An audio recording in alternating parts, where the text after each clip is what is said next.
The reason why I think it's important for me to be here and to participate in the program is because of my experiences that I had gone through as a child. And some of these young people have very low self-esteem about themselves.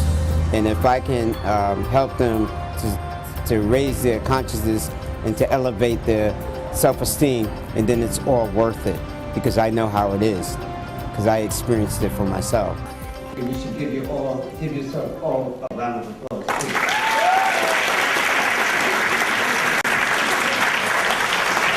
Throughout our entire lives, we are all going to be going through some sort of transitions. No matter what it is, it's going to be high school, college, periods in your life. But it all depends how you handle these transitions in your life.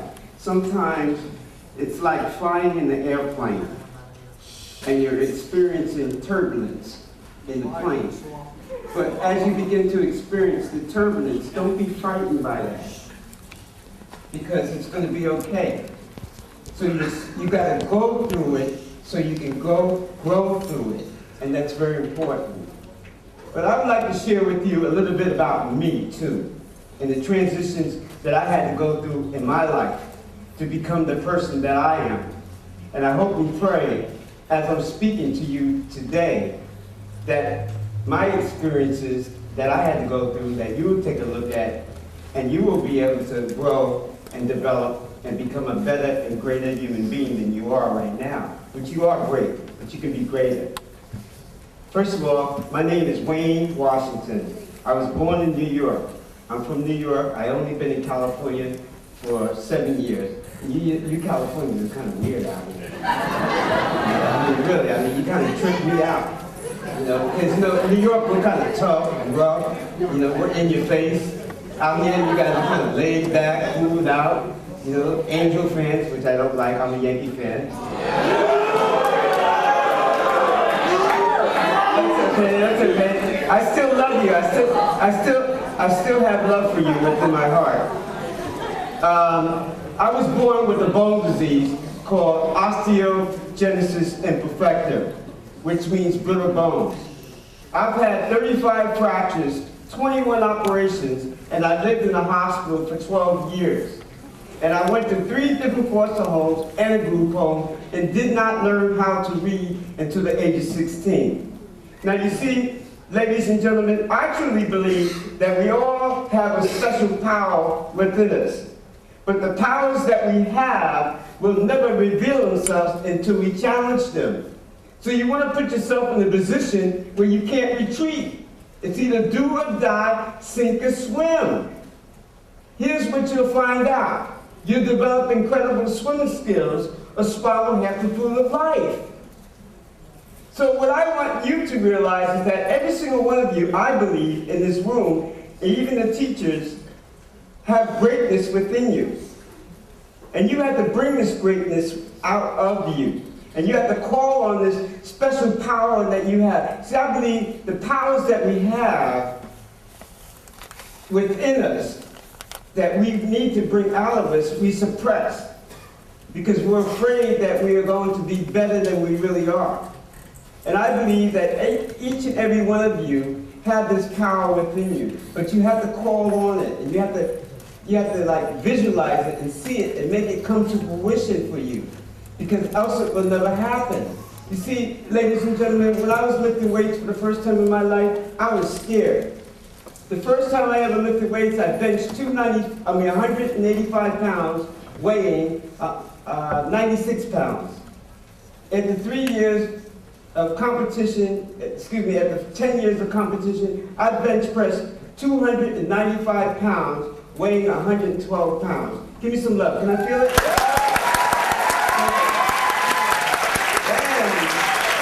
I won the gold medal in England at the World Championships in 1993. But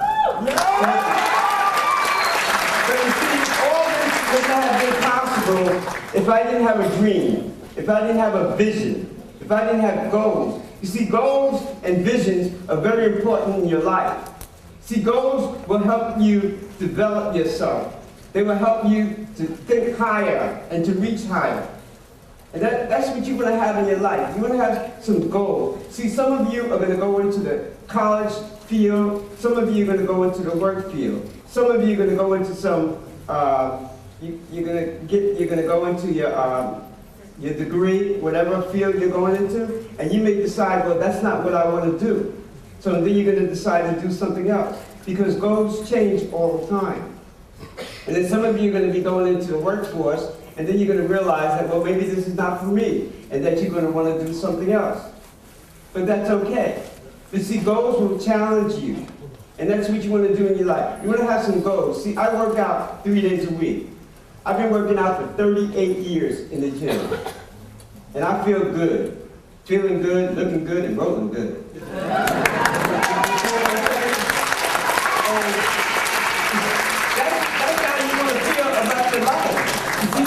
It's very important, ladies and gentlemen, for you to be positive in your life. If you're around toxic, negative people in your life, you'll end up the same way. So you want to be around people who want more out of life. People who want to develop their growth.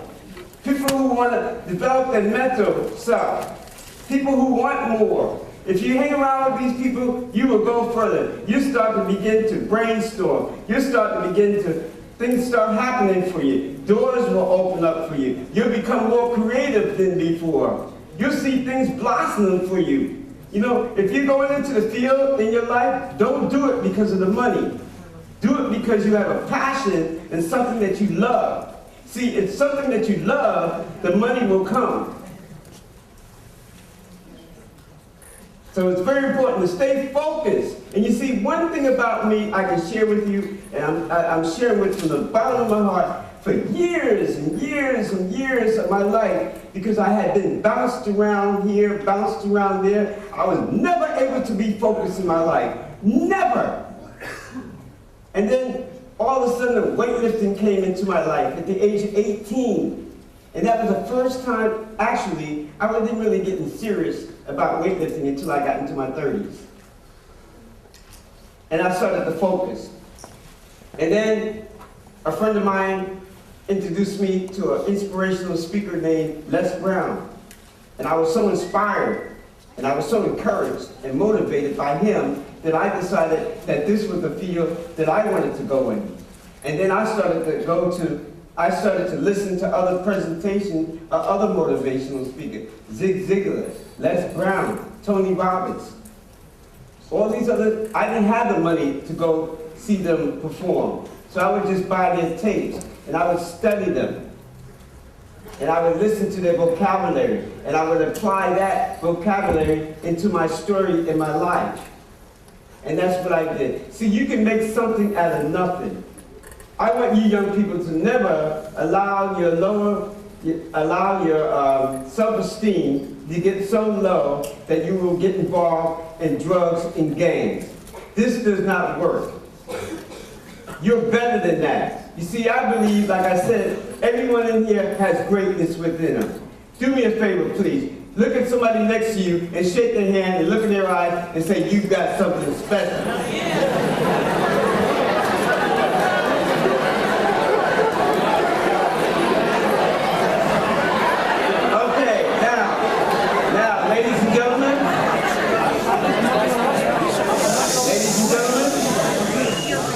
Repeat after me. Would you please repeat after me, please? I am a star. Now, wait a minute. That was real weak. Now, I want to feel the power and the energy in here. I'm going to say it again. I am a star.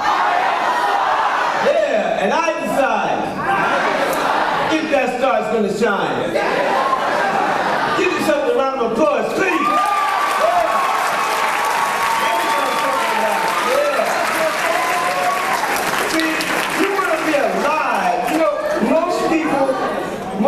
In life, can I get, are you with me? Okay, most people in life are dead. They don't need to be worried about going to the graveyard because they're walking around dead. I want you to be alive. I want you to feel the spirit that you have within you and be grateful for what you have. You see, the way you see me with your eyes is not how I see myself. You see me as a man in a wheelchair. here. I see myself as a man just being a human being, living his life with a passion. And you know what? There are going to be things, there are going to be some challenges in life you're going to be able to face head on. And then there are going to be some challenges in your life, they're going to knock you off balance. You're going to say, oh God, somebody please help me. But that's when you got to learn to be still. If you can be still, you will hear a still small voice within you saying, it's okay. I can handle this. I'm not going to let this get the best of me. But you got to have good friends around you and good support around you so you can develop and do these things in your life. Repeat after me, please. If I have peace, love, faith, vision, all things are possible. Yeah, give yourself some love. Come on. Yeah. You see, when I used to live in the Bronx, are you with me? So I know some of you are out in left field over there in Angel Field somewhere, but I want you to kind of hang in there with me over here, okay? I used to live in the Bronx. So first I'm going to tell you this story. I love this story because this is a true, real story. I had a friend, I grew up in a hospital with nuns. And I had a friend who had muscular dystrophy. And he was a great checker player. And he would beat everybody in the hospital. And when the nurses were real busy, they would ask me, they say, hey Wayne, can you feed Barry? And I would feed Barry. But Barry and I would be playing checkers. And Barry would tell me, Wayne, because Barry couldn't move his hands. He had his hands on a board. The only thing he could move was his mouth. And the only thing he could eat was baby food because his mouth wasn't strong enough for him to chew the food. So Barry would tell me, Wayne, I want you to move the checker here. I would be moving his pieces and he would still beat me. Now Barry passed away. And one day the nun came in and she told my friends that Barry had passed away. And I cried and cried and cried because I loved Barry. He was my best friend in the hospital. But here's what happened. Barry taught me a lot. He taught me through experience and through adversity that you got to hang in there no matter what. But here's what happened. After Barry passed away, his mother and father used to come up and visit us at the hospital. And they never had to do that. And they did that from their hearts. So through that experience of them sharing their love, helped me to develop and helped me to put my love out here even more. So what we must learn to do in our society and in the world today is learn to love. You see, it takes courage to love. It takes courage to love yourself. It takes courage just to be who you are. Because it's challenging, ladies and gentlemen. Life is challenging. Life is like being a boxer in the ring. You know you're going to get hit, but you don't want to get hit. You're going to get some blows. You know what I mean? You're going to duck, you're going to walk, you're going to throw a couple of jabs here, but then all of a sudden, boom! You're like, oh no, where'd that come from? But that's life. So I want you to be bold. I want you to be brave. I want you to be able to put yourself out there and reach for the stars. There's no shame in reaching for the stars. What's a shame is not having those stars to reach.